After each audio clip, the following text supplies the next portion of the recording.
Coucou les amis, j'espère que vous allez bien et surtout soyez la bienvenue sur ma chaîne Vivi Cuisine.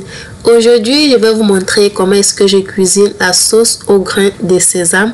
Une recette très simple et facile à réaliser que vous pouvez le faire à la maison et qui s'accompagne généralement avec soit du riz ou du foutu de pommes de terre comme dans mon cas. Donc voilà, je vais vous laisser le soin de découvrir la recette. Mais avant, n'oubliez pas de vous abonner si ce n'est pas encore le cas et d'activer la cloche de notification. Et c'est parti pour la recette.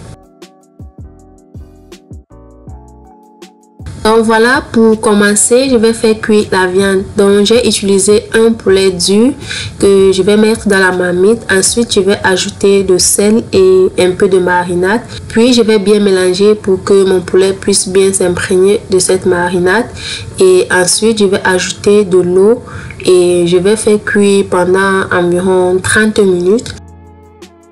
Et là, avant de fermer, je vais ajouter 2 oignons et quelques tomates et laisser qu'elles puissent cuire.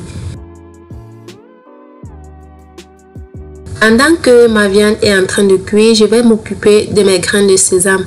Donc pour obtenir cette pâte là, il faut griller les grains de sésame et moudre. Donc après avoir moulu, je vais ajouter de l'eau et je vais bien mélanger pour avoir une pâte.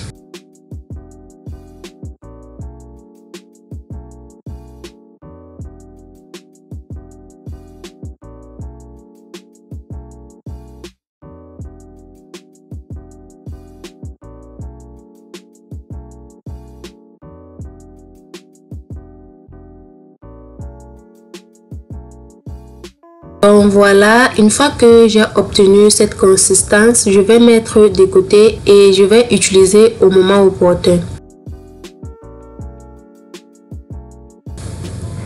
Donc voilà, à ce niveau-là, je vais retirer mes tomates et mes oignons pour pouvoir les mixer. Et si vous avez opté pour le poulet dur comme moi, alors vous devez vous rassurer que le poulet soit vraiment bien cuit pour pouvoir faciliter lors de la consommation. Donc une fois que j'ai retiré tous mes tomates et mes oignons, je vais ensuite ajouter ma pâte de grains de sésame.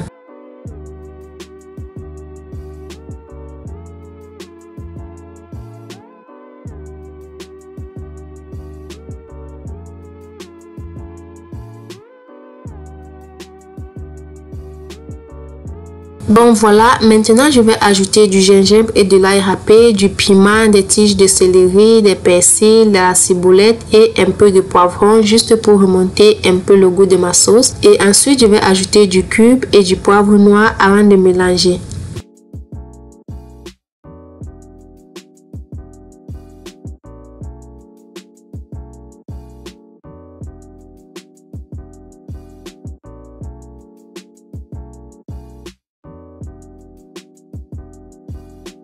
Donc là, je vais ajouter ma mixture de tomates et oignons et je vais à nouveau mélanger pour que ma tomate puisse bien dissoudre dans la sauce et je vais laisser terminer la cuisson pendant 5 à 10 minutes à feu doux.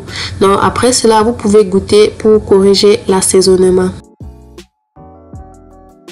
Donc voilà, ma sauce est prête. Je vais descendre et je vais passer au service. Donc si vous aimeriez avoir une sauce un peu plus lourde, vous pouvez réduire le feu et attendre qu'elle s'apaisisse. Et elle s'accompagne généralement avec du riz, mais moi je l'ai accompagnée avec du foutu de pommes de terre. C'est vraiment très bon. Donc voilà les amis, c'était tout pour la recette d'aujourd'hui. J'espère qu'elle vous a plu. Si c'est le cas, alors n'hésitez pas de liker la vidéo et de la partager. Si tu viens de découvrir la chaîne et que tu n'étais pas encore abonné, je t'invite de t'abonner et d'activer la cloche de notification pour être au courant à chaque fois que je mettrai des vidéos en ligne. Donc voilà, c'était tout. On se dit au revoir et on se retrouve à très bientôt pour une prochaine vidéo. D'ici là, portez-vous bien. Bye bye.